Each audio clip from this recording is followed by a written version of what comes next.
तो इस वीडियो में काफ़ी बड़े और काफ़ी अच्छे पोर्टफोलियो को हम रिव्यू करने वाले हैं। काफ़ी कुछ लर्निंग के लिए आपको इस वीडियो में देखने के लिए मिलेगा। काफ़ी सारे डाउट्स रहते हैं पोर्टफोलियो बिल्डिंग के रिगार्डिंग कि किस तरीके से हमें अपने पोर्टफोलियो को बिल्ड करना चाहिए, किस तरीके से एसेट एलोकेशन का हमें ध्यान रखना चाहिए, और कुछ इनके कॉमन सवाल हैं जो कि आप सभी के भी शायद होंगे, तो आप उन सभी के मैं आंसर करने की कोशिश करूँगा। वीडियो थोड़ा लंबा हो सकता है, बट इस वीडियो को आप पूरा देखेंगे तो काफ़ी कुछ नॉलेज आपको इस वीडियो में मिलेगी। तो कल हमने इनकी वाइफ का जो है पोर्टफोलियो रिव्यू किया था, जो कि अराउंड 20 लाख का था, और 25 लाख के अराउंड इनका पोर्टफोलियो में देखने के लिए मिल जाता है। तो ऑलमोस्ट 45 लैक्स ये मार्केट्स में जो है इन्वेस्टेड हैं। ये मार्केट्स में अब एवरी डिप पर इन्वेस्ट करते हैं 65 टू 70 के पर मंथ।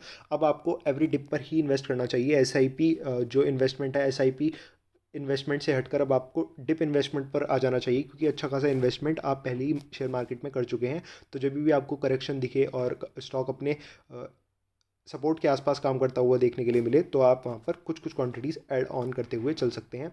बाकी देख सकते हैं आप, ये 40 कंपनीज़ को जो है मार्केट में होल्ड करते हैं। तो किसी और से इन्होंने अपना पोर्टफोलियो जो है वो रिव्यू कराया होगा, तो उन्होंने बोला कि 40 कंपनीज़ आप अपने पोर्टफोलियो में रखना सही नहीं है। जिस बात से ये एग्री नहीं करते हैं, तो हर किसी का इसमें एक पर्सनल ओपिनियन होता है कितनी कंपनीज़ आपको पोर्टफोलियो में रखनी चाहिए, एक्सेट्रा एक्सेट्रा। वॉरेन बफेट जैसे आप देख सकते हैं, उनका कंसंट्रेटेड पोर्टफोलियो आपको देखने के लिए मिल जाता है। एप्पल का 40 to 50% ऑलमोस्ट एप्पल से ही उनका पोर्टफोलियो बना हुआ है। और पहले वो बोलते थे कि मैं किसी भी आईटी कंपनी में इन्वेस्ट नहीं करूंगा। तो देख सकते हैं आप, तो वॉरेन बफेट भी कभी कभार गलत हो सकते हैं, और छोटे छोटा निवेशक भी सही हो सकता है शेयर मार्केट में। तो ऐसा नहीं है, ये personal person to person depend करता है कितनी कंपनीज़ को वो ट्रैक कर सकते हैं क्वार्टरली, कितनी कंपनीज़ है जो ईयरली वो ट्रैक कर सकते हैं। जैसे कुछ कंपनीज़ होती हैं जिनका ट्रैक रिकॉर्ड काफ़ी अच्छा होता है, तो उन्हें क्वार्टरली क्वार्टरली इतना ज़्यादा आपको एनालाइज करने की ज़रूरत नहीं पड़ती, क्योंकि हिस्ट्री काफ़ी अच्छी उन कंपनीज़ की होती है। तो जितनी कंपनीज़ को आप होल्ड कर पाएँ अच्छे से, जितनी कंपनीज़ को स्टडी कर पाएँ, आप होल्ड कर सकते हैं। अगर आप मेरी पर्सनल ओपिनियन माने तो 20 से 25 स्टॉक आई गेस बहुत होते हैं मार्केट में। अच्छे अच्छे 20 से 25 स्टॉक्स हैं जिनको चुनकर आप अपने पोर्टफोलियो को बना सकते हैं लॉन्ग टर्म के हिसाब से। और 60% तो आप ऐसी कंपनीज़ रख सकते हैं जैसे Asian paints, Pidilite, Bajaj finance, Relaxo etcetera, जो कि काफ़ी ज़्यादा कंसिस्टेंट हैं और इन्हें ट्रैक करने की भी आपको इतनी ज़्यादा ज़रूरत नहीं पड़ती। तो बाकी आपका ओपिनियन थोड़ा डिफरेंट भी हो सकता है। बाकी अभी हम आपका पोर्टफोलियो रिव्यू करेंगे, तो जो भी गलतियां या फिर अच्छी चीज़ें लगेंगी मैं आपको बताता हुआ चलूँगा।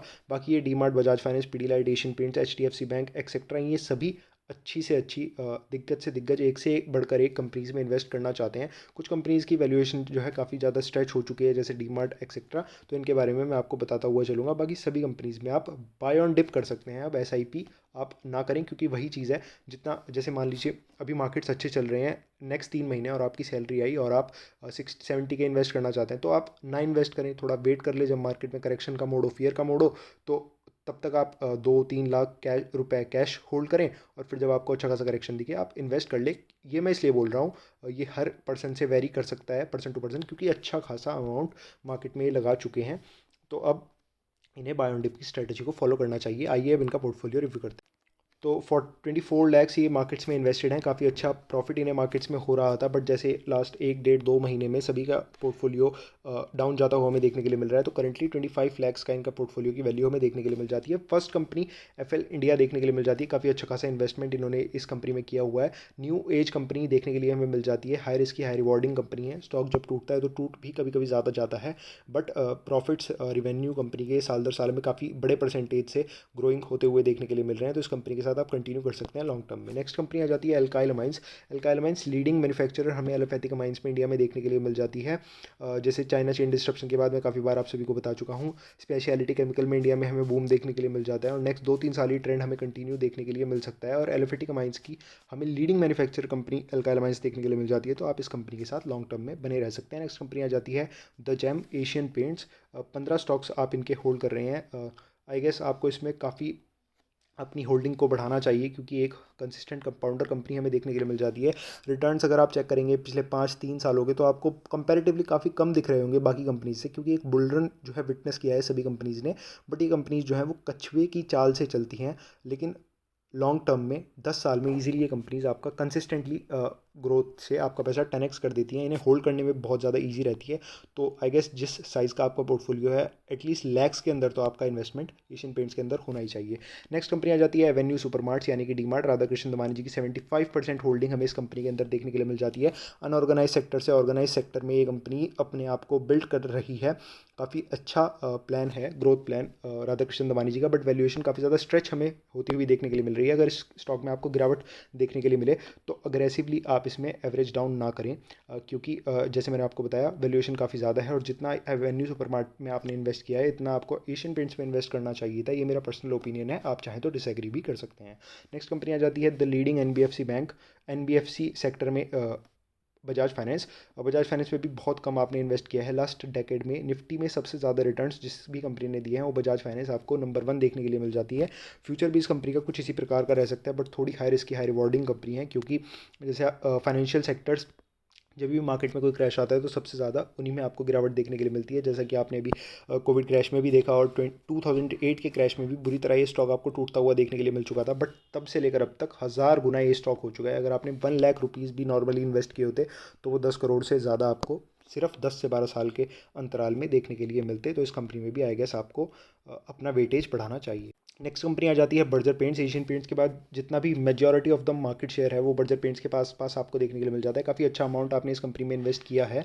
थोड़ा एशियन पेंट्स में आपको ज़्यादा इन्वेस्ट करना चाहिए था, फिर बर्जर पेंट्स में उससे कम, क्योंकि depending on market share Berger paints आपको ज़्यादा रिटर्न दे सकता है एशियन पेंट्स से। इसके पीछे का मैं लॉजिक आपको बता देता हूँ, क्योंकि मार्केट कैपिटलाइजेशन एशियन पेंट्स का बर्जर पेंट्स से कंपेरेटिवली बहुत ज़्यादा है। बर्जर पेंट्स इनोवेटिव कंपनी है काफ़ी ज़्यादा।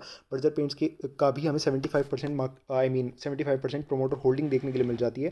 फेथ है उन्हें अभी भी इस कंपनी में। काफ़ी टाइम से ये कंपनी आपको कंसोलिडेशन फेस में देखने के लिए मिल रही है। जब भी ये स्टॉक आपको भागता हुआ देखने के लिए मिलेगा तो काफ़ी अच्छी तेज़ी अब इस स्टॉक में हो सकती है। जैसा मैं पहले भी आपको बहुत बार बता चुका हूँ, जितनी तेज़ी मार्केट में आपको देखने के लिए मिलती है, बहुत बड़ी तेज़ी, उतना ही अच्छा करेक्शन भी होता है। लेकिन जितना लंबा कंसोलिडेशन फेस होता है किसी अच्छी कंपनी का और बैक टू बैक वो अच्छे प्रॉफिट्स जनरेट कर रही है, तो उतनी ही बड़ी तेज़ी उस स्टॉक में आपको देखने के लिए मिल सकती है। नेक्स्ट कंपनी आ जाती है सीडीएसएल। सीडीएसएल की ग्रोथ आपको टोटली जितने भी डीमैट अकाउंट ओपनिंग होगी, ट्रेडिंग होगी, इन्वेस्टिंग होगी, उसके ऊपर डिपेंड करता है। और मुझे लगता है इंडिया में इसकी ग्रोथ आपको अच्छी खासी देखने के लिए मिलेगी फ्यूचर में, क्योंकि जैसे यूट्यूबर्स मार्केट में और इन्फ्लुएंसर्स वगैरह हैं वो इन्वेस्टिंग को बढ़ावा दे रहे हैं, जो कि काफ़ी अच्छी बात है, देना चाहिए। बट लोगों को भी इस चीज़ को समझना चाहिए कि उन्हें रातों रात करोड़पति बनने की स्कीम यूट्यूब पर जो दिखाई जाती है उस पर ना यकीन करते हुए अच्छे क्वालिटी स्टॉक्स में, अच्छी क्वालिटी कंपनीज़ में इन्वेस्ट करना चाहिए।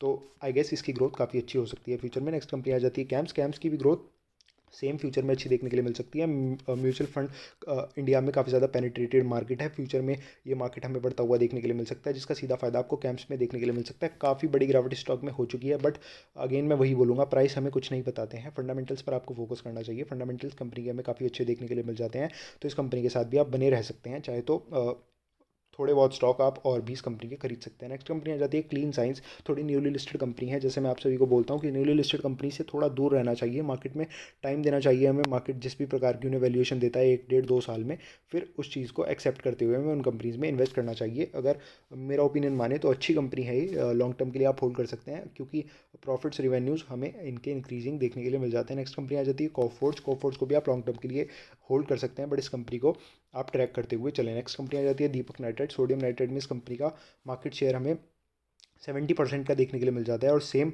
चाइना चेन डिस्ट्रप्शन का फायदा इस कंपनी को भी होगा, तो इस कंपनी को भी आप लॉन्ग टर्म के लिए होल्ड कर सकते हैं। काफ़ी अच्छा इन्वेस्टमेंट आपने इस कंपनी में कर दिया है। आई गेस अगर मैं आपकी साइकोलॉजी समझ पा रहा हूँ तो जैसे आपने 5 ईयर चार्ट खोला होगा दीपक नाइट्राइट का, तो आपको दिख रहा होगा 20x रिटर्न्स। एल्काइल का खोला होगा तो 30x returns. But Asian paints का खोला होगा, पीडीलाइट का खोला होगा तो आपको 2x 3x 4x इतना दिख रहा होगा। बट मैं अगेन आपको ये चीज़ समझा देता हूँ कि वो कंपनी, ये कंपनीज आपको अभी इतने ज़्यादा ग्रोथ देती हुई दिख रही हैं, बट एशियन पेंट्स वगैरह कंसिस्टेंसी से बिल्कुल एक टॉर्टोइज की तरह धीरे धीरे धीरे धीरे ऊपर जाती हुई आपको देखने के लिए मिल रही हैं, जो कि 10 साल में 10x आपका पैसा कर देती हैं, जो कि बहुत ही अच्छे रिटर्न्स हैं। मैं काफ़ी बार आपको समझा चुका हूँ। तो आई गेस अभी ये आपको लग रहा है, बट मार्केट जैसे नॉर्मल होंगे और आप टाइम बिताएंगे आपको ये चीज़ें समझ आ जाएंगी। आप डिसएग्री भी कर सकते हैं, बट आपको ये चीज़ें थोड़ी कैलकुलेट करना और इनका लॉन्ग टर्म चार्ट देख कर एनालाइज करना, खुद से सेल्फ एनालाइजेशन करके आई गेस समझना चाहिए। ये चीज़ें आपको समझ आ जाएंगी। फिर भी अगर आपका कोई डाउट है आप मुझसे मेल में या कमेंट बॉक्स में पूछ सकते हैं। नेक्स्ट कंपनी आ जाती है दीवीस लेबोरेटरी। फार्मा सेक्टर में लीडिंग कंपनी हमें देखने के लिए मिल जाती है। लॉन्ग टर्म के लिए आप इस कंपनी को भी होल्ड कर सकते हैं। कंसिस्टेंट कंपाउंडर कंपनी हमें देखने के लिए मिल जाती है। नेक्स्ट कंपनी आ जाती है इजी ट्रिप प्लानर। $1 बिलियन के आसपास का इसका मार्केट कैपिटलाइजेशन हमें देखने के लिए मिल जाता है। एक चीज़ को आपको ध्यान रखना चाहिए इस टाइप की कंपनीज में इन्वेस्ट करते हुए कि कितनी बड़ी ये कंपनीज हो सकती हैं फ्यूचर में, क्योंकि स्पेशली आप देख सकते हैं जैसे इजी ट्रिप प्लानर नाम से ही हमें पता चल रहा है, तो ये एक टारगेटेड ऑडियंस को, टारगेटेड जनता को टारगेट करती हैं। सॉरी, नीश ऑडियंस को टारगेट करती हैं। जैसे कि कोई ट्रिप पर जाएगा तो ट्रिप पर कौन जाएगा? ट्रिप पर आप सभी को पता है कि हाई क्लास लोग या फिर मिडिल क्लास लोग जाएंगे, अपर मिडिल क्लास लोग जाएंगे। और इंडिया में आप सभी को पता है लोअर मिडिल क्लास की पॉपुलेशन सबसे ज़्यादा है। तो इन सभी चीज़ों का आपको ध्यान रखना चाहिए, कितनी पॉपुलेशन को ये चीज़ें जो है टारगेट करेंगी और कितना बड़ा मार्केट कैपिटलाइजेशन का इनका हो सकता है। ऐसा तो नहीं होगा कि इजी ट्रिप प्लानर का $100 बिलियन का मार्केट कैपिटलाइजेशन हो जाएगा या $1 ट्रिलियन का मार्केट कैपिटलाइजेशन हो जाएगा। हाँ, वो बात अलग है, अब ये होटल्स वगैरह के साथ भी ये कंपनीज टाई अप करने का आई गेस इनका कुछ प्लान है या ये कर चुकी हैं, तो उससे थोड़ा इनका और मार्केट शेयर गेन हो सकता है और नई नई फील्ड्स में ये जा सकती हैं। बट मैं कुछ अगेंस्ट नहीं बोल रहा हूँ, मैं आपको एक पर्सपेक्टिव समझाने की कोशिश कर रहा हूँ कि इन सभी चीज़ों को भी आपको ध्यान रखना चाहिए कि कितना बड़ा मार्केट शेयर हो सकता है, कितना बड़ा मार्केट कैपिटलाइजेशन इन कंपनीज का हो सकता है। जैसे कोई आपके डाबर हो गया, नेस्ले हो गया, ये सभी नेसेसिटी हैं। और एशियन पेंट हो गया, पेंट भी अब आपको रूरल एरियाज़ में भी अगर आप जाएंगे तो पेंट भी आपको ऑलमोस्ट हर घर में होता हुआ देखने के लिए मिलेगा। तो ये थोड़ी काइंड ऑफ नेसेसिटीज़ हैं जो कि ओवरऑल इंडिया को टारगेट करती हैं। बट इजी ट्रिप प्लानर कितने इंडिया को टारगेट करेगा, ये सभी चीज़ें आपको ध्यान रखनी चाहिए। नेक्स्ट कंपनी आ जाती है HCL टेक। अच्छी आईटी कंपनी हमें देखने के लिए मिल जाती है। लॉन्ग टर्म के लिए आप इसे भी होल्ड कर सकते हैं। आईटी कंपनीज़ को थोड़ा सा आप ट्रैक करते हुए चलें। वैसे तो अभी आने वाला फ्यूचर 2-3 साल इन कंपनीज़ के काफ़ी अच्छे देखने के लिए मिल सकते हैं। लोन बुक इन कंपनीज़ की, सॉरी लोन बुक बोल रहा हूँ, वर्क इन कंपनीज़ के पास बहुत ज़्यादा है। तो फ्यूचर अच्छा हो सकता है, लेकिन ट्रैक करते हुए चलें क्या क्या नई चीज़ें आपको आईटी सेक्टर में देखने के लिए मिल रही हैं। नेक्स्ट कंपनी आ जाती है HDFC bank, HDFC life insurance. तो लाइफ इंश्योरेंस का सेक्टर काफ़ी पेनिट्रेटेड आपको इंडिया में देखने के लिए मिल जाता है, ये बढ़ेगा। और जैसे कि आप सभी को पता है HDFC बैंक का और HDFC ग्रुप का पूरा मैनेजमेंट हमें अच्छा देखने के लिए मिल जाता है। तो काफ़ी अच्छा HDFC लाइफ इंश्योरेंस को उसका फ़ायदा होगा। HDFC बैंक की बात करें तो अभी बैंकिंग सेक्टर की वैल्यूएशन काफ़ी अच्छी हमें देखने के लिए, अट्रैक्टिव हमें देखने के लिए मिल जाती है।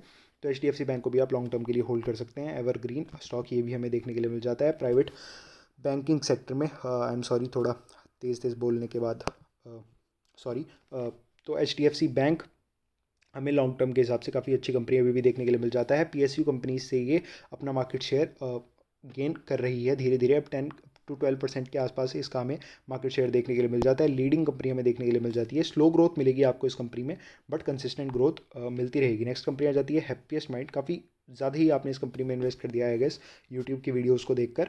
तो ठीक है, HDFC bank, sorry happiest mind company अच्छी है, बट वही चीज़ एप्पल टू ऑरेंज इसको कंपेयर ना करते हुए चलें। और लॉन्ग टर्म के लिए आप होल्ड कर सकते हैं। मैनेजमेंट अच्छा है, विजन उनका अच्छा है, अगले 10-15 सालों के अंदर अच्छे रिटर्न्स ही आपको दे सकती है, बट अग्रेसिवली इसमें एवरेज डाउन ना करें। नेक्स्ट कंपनी आ जाती है IRCTC। पैसा आपका इस कंपनी में डबल हो चुका है, इसलिए मैं कहूँगा कि आप इस कंपनी को अभी होल्ड कर सकते हैं। वैसे PSU कंपनी है, थोड़ा PSU कंपनी से आपको दूर रहना चाहिए।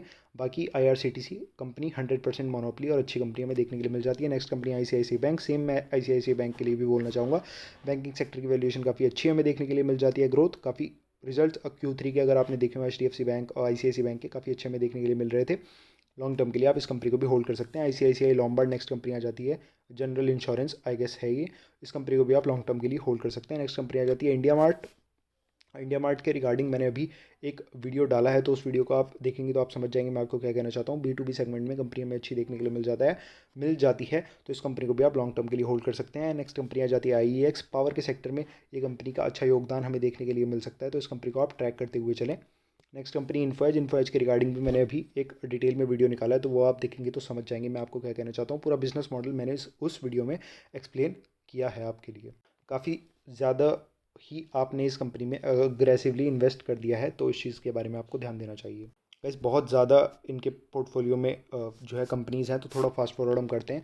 इन्फोसिस लॉन्ग टर्म के लिए आप होल्ड कर सकते हैं, बिल्कुल आईटी सेक्टर की दिग्गज कंपनी हमें देखने के लिए मिल जाती है। Next company Kotak Mahindra bank. Same as HDFC के लिए जो मैंने कहा, इस कंपनी को भी आप लॉन्ग टर्म के लिए होल्ड कर सकते हैं। HDFC बैंक से ये अच्छा रिटर्न आपको दे सकती है, क्योंकि मार्केट कैपिटलाइजेशन इस कंपनी का कम है।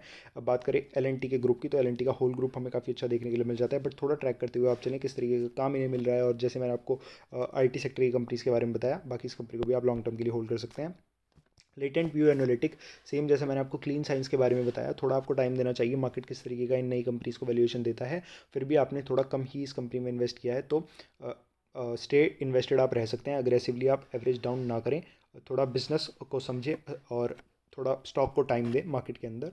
नेक्स्ट कंपनी आ जाती है मुथूट फाइनेंस। मुथूट फाइनेंस भी हमें एनबीएफसी सेक्टर की कंपनी देखने के लिए मिल जाती है, गोल्ड फाइनेंस के सेगमेंट में इस कंपनी को भी आप लॉन्ग टर्म के लिए होल्ड कर सकते हैं। नेक्स्ट कंपनी आ जाती है पीडीलाइट। अगेन बहुत ही कम इन्वेस्टमेंट आपका इस कंपनी में है, एशियन पेंट्स और पीडीलाइट में I guess according to me आपका लैक्स के अंदर तो ऑलमोस्ट इन्वेस्टमेंट होना ही चाहिए। अदरसिव सेक्टर में इस कंपनी का 70% मार्केट शेयर हमें देखने के लिए मिल जाता है, काफ़ी अच्छी कंपनी हमें देखने के लिए मिल जाती है। पिछले 20 सालों का ट्रैक रिकॉर्ड आप देखेंगे तो आप समझ जाएंगे मैं आपको क्या कहना चाहता हूँ। अगर आप गूगल पर चेक करेंगे तो काफ़ी अच्छी कंपनी हमें देखने के लिए मिल जाती है। प्रिंस पाइप, फिर वही चीज़ मैं आपको कहूँगा कि पीडीलाइट में अपना इन्वेस्टमेंट देखिए और प्रिंस पाइप में अपना इन्वेस्टमेंट देखिए, थोड़ा इस चीज़ को आपको समझने की कोशिश करनी होगी। प्रिंस पाइप के रिगार्डिंग भी अभी मैंने पर्टिकुलर एक वीडियो निकाला है, आप चाहे तो उसे देख सकते हैं, आपको समझ आ जाएगा मैं क्या कहना चाहता हूँ। प्रिंस पाइप को भी आप लॉन्ग टर्म के लिए होल्ड कर सकते हैं, बट हाई रिस्क की हाई रिवॉर्डिंग कंपनी रहेगी, थोड़ी नई कंपनी है, धीरे धीरे अपना मार्केट शेयर डेवलप कर रही है, तो ध्यान आपको देना चाहिए। रिलैक्सो फुटवेयर्स के रिगार्डिंग भी मैंने अभी एक रिसेंटली वीडियो निकाला है, उसको भी आप देखेंगे तो समझ जाएंगे आप, बिजनेस मॉडल और सभी चीज़ों को मैंने अभी एक्सप्लेन किया है उसमें। रिलैक्सो को भी आप लॉन्ग टर्म के लिए होल्ड कर सकते हैं, फुटवेयर सेगमेंट की लीडिंग कंपनी हमें देखने के लिए मिल जाती है। नेक्स्ट कंपनी आ जाती है रिलायंस इंडस्ट्रीज। ज़्यादा कुछ इस कंपनी के बारे में कहने की ज़रूरत नहीं है, जब से जियो का बिजनेस आया है कंपनी का बिजनेस काफ़ी अच्छा हो गया है पेट्रोकेमिकल से चेंज होकर, और ग्रोथ भी आप इस कंपनी में देख सकते हैं। लीडरशिप इस कंपनी की टॉप क्लास हमें देखने के लिए मिल जाती है, इस कंपनी को भी आप लॉन्ग टर्म के लिए होल्ड कर सकते हैं।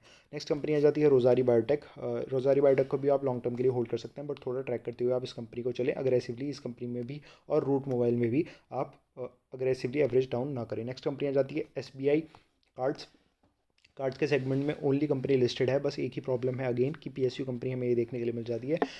तो ठीक है, आप लॉन्ग टर्म के लिए इस कंपनी को होल्ड कर सकते हैं। क्रेडिट कार्ड का सेगमेंट इंडिया में काफ़ी ज़्यादा पेनिट्रेटेड है, तो इंडिया में जैसे धीरे धीरे ये बढ़ेगा, मिडिल क्लास डिस्पोजेबल इनकम हमें बढ़ती हुई देखने के लिए मिलेगी, एसबीआई कार्ड्स में हमें ग्रोथ देखने के लिए मिल सकती है। नेक्स्ट कंपनी आ जाती है सोना कॉम्स। आई गेस सोना कॉम्स है ये, ऑल्टो कॉम्पोनेंट्स की जो कंपनी है, इस कंपनी को भी आप लॉन्ग टर्म के लिए होल्ड कर सकते हैं, बट थोड़ा ट्रैक करते हुए आप चलें, सेम एज सुमिटोमो केमिकल्स, इस कंपनी को भी आपको ट्रैक करते हुए चलना है। नेक्स्ट कंपनी आ जाती है टाटा कंज्यूमर्स। एफएमसी सेक्टर की एग्रेसिव कंपनी हमें देखने के लिए मिल जाती है थोड़ी। अगेन वैसे तो एफएमसीजी सेक्टर की कंपनी सभी हमें सेफ कंपैरेटिवली देखने के लिए मिलती हैं, बट थोड़ी अग्रेसिव ये कंपनी है, अग्रेसिव इस कंपनी के प्रोडक्ट्स हैं जो वो हमें देखने के लिए मिल जाते हैं। ट्रैक करते हुए आप इस कंपनी को चलें, वैसे लॉन्ग टर्म में ये कंपनी आपको अच्छे रिटर्न्स प्रोवाइड कर सकती है। तो गाइस ये था इनका पोर्टफोलियो, काफ़ी लंबा इनका पोर्टफोलियो था, काफ़ी मेहनत लगती है गाइस वीडियोस बनाने में। तो अगर चैनल पर अगर आप पहली बार आए हैं और आपको चैनल अच्छा लग रहा है तो चैनल को आप सब्सक्राइब कर सकते हैं, वीडियो को आप लाइक कर सकते हैं। अगर आपको आपका पोर्टफोलियो रिव्यू कराना है आपको भी, तो आप डिस्क्रिप्शन बॉक्स में दिए गए जीमेल पर हमें मेल कर सकते हैं। थैंक यू गाइस, मिलते हैं नेक्स्ट वीडियो में।